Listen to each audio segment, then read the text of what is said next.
my name is Reggie. Welcome back to my channel. Today I will be sharing with you a video about the books I read in February. Why is this going up so late? Well, you could check out my life update video to find out why I haven't been posting, but you know, life got in the way. It happens. But we're here now, better late than ever, to share with you the books I read in February. I read 9 books in February, which is fantastic. Sorry if I'm looking at the viewfinder. I'm trying really hard not to, but it's hard.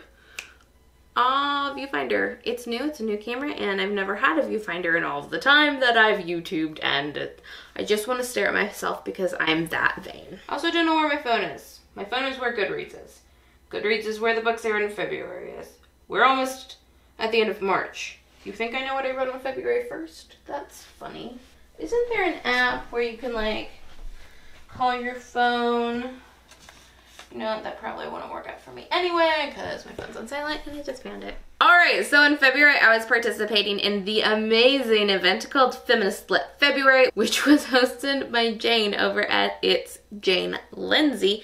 The first book I read for Feminist Lit February was Jane Steele. This book is beloved amongst the booktube community, especially amongst a few particular booktubers who I love, adore, and respect greatly. But I didn't love this book. I didn't hate it. I gave it 3 out of 5 stars. I just didn't see anything that great about it. It wasn't bad. It wasn't problematic. It wasn't anything other than slightly boring and draggy, but even then it wasn't too much to be faulted for the story on, which is why I gave it a 3. It just didn't stand out to me. This is a story that's set in Victorian era, maybe. It is a reimagining of Jane Eyre. I've never read Jane Eyre, but I have been exposed to the story, so I do know the story of Jane Eyre, so it can't be that I don't get it, but it could be because like I haven't read Jane Eyre. But it doesn't feel like that's it. I feel like the story just didn't grip me and bring anything new and fun for me. I think the character is touted as being this strong, independent, great, grand female character, and she just kind of annoyed me and rubbed me the wrong way. She definitely kills people, and I don't think her actions are justified, and I don't think her redemption arc is that redeeming, and I don't think her story is that engaging. My favorite character was a side character that's barely there. I don't know. I just didn't fall in love with the story. Next up, I read We Should All Be Feminists. This book is basically the shortest little thing, that big approximately. It is a transcript of her TED Talk entitled We Should All Be Feminists. I do recommend watching the TED Talk and reading this book. I don't recommend reading them and watching them at the same time because I've heard that they differ a little bit and that can throw you off. They're very similar. They're wonderful, and it's not like they say anything that you don't know if you're not already a feminist and already identify as a feminist, but it doesn't hurt to hear those things a million times and from different people, and from a woman of color and a woman who is just so funny and well-spoken and just beautiful and strong and wonderful. Read this book. It's great. This is like Feminism 101. Everyone should read this. Loved it so much. 5 out of 5 stars. It's grand. Next up, I read one of the best books I've ever read. My favorite book I've read this year, up to this point at least. There's one that's tying it right now. We'll see. I can't decide between them. But right now in the month of February, as in like by the end of February, this was the best book I read. The Female of Species by Mindy McGinnis. I have met Mindy McGinnis. I've got this beautiful baby signed by Mindy McGinnis, which makes me incredibly happy because I love this book so much. This is the story of a girl named Alex whose sister is kidnapped and brutally raped and murdered and then left. And the person who is suspected of doing it is not committed for the crime because there was not enough evidence, and Alex decides to take this situation into her own hands and does in fact kill the guy. In a lot of ways you could compare the story to Jane Steele. I just got a lot more out of this one. It was contemporary and modern, but it also dealt with more than just this murder and vengeance rampaging story. It dealt with the ramifications of what Alex has done, and it deals with slut shaming, and it deals with rape culture, and it deals with topics that need to be discussed and are very important and prevalent in today's society. And it was beautiful, and constructed wonderfully, written fabulously. It was incredibly eye-opening and insightful and just like jarring and raw. And I'm just gushing about this book at this point, but I loved it so much. I did indeed tab the crap out of this book because it's just that wonderful, and I can't put into words how much I love this book, but I'm gonna try and film a review for you guys because it's so very important to me that you know how much I love this book. Next, I read I Am Malala, the story of the girl who stood up for education and was shot by the Taliban. The co-title of that is super long. So good. This book is by Malala Yousafzai, obviously, and I'm sure you know about this book, but basically it follows the current political activist and brilliant mind that is Malala Yousafzai, and it is her memoir about her growing up in this society and this world where she was not treated as an equal and not treated as someone who deserved education, and how she stood up for that, how she used her voice and her platform and what she did about it, and how she was taken down for it and how that didn't stop her. Basically, it's the most inspiring thing you'll ever read. 5 out of 5 stars. Then I read a graphic novel called Fun Home by Alison Bechdel. Fun Home is a graphic memoir that is both written and illustrated by Alison Bechdel, which is amazing and a feat upon its own, because I can't draw for crap. And she's drawn pretty nifty. This book follows Alison Bechdel and just her growing up, learning how to come to terms with herself, her sexuality, coming out, dealing with her father and his death and their strained relationship, and just all kinds of life things. And it's beautiful, and I really enjoyed it. It was different than I expected. I don't really know what I was expecting, but it was not that.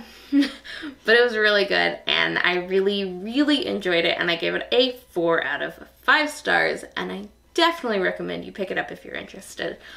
If nothing else, for the fantastic art. Then I reread The Mime Order by Samantha Shannon in preparation for The Song Rising by Samantha Shannon. If you don't know, The Mime Order is the second book in the Bone Season series. The third book just came out. I just read it. It's called The Song Rising. The first book came out in 2013. That first book is called The Bone Season. I reread The Bone Season last month, and by last month I mean January.